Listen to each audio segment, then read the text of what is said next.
So people know how to do this. There's more than 65 ecosystem restoration communities around the world, and they are keen to be involved with Mastermind Eden as well. So the idea is we're going to have a month-long mastermind event. Wow. Our goal is to create a framework for a single cell that can be adapted through technology. So we create the framework, which is the DNA of the cell.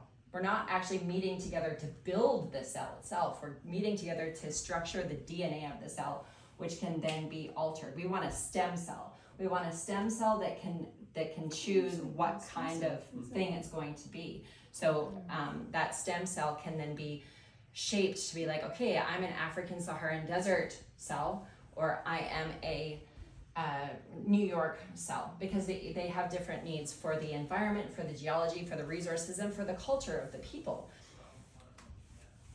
So here's our big picture plan. The first step is the cooperative formation. Incorporate the Eden co-op to ensure shared governance and ownership, and it's meant to be that fractal co-op that you guys are talking about for the planetary parties. Basically the same thing.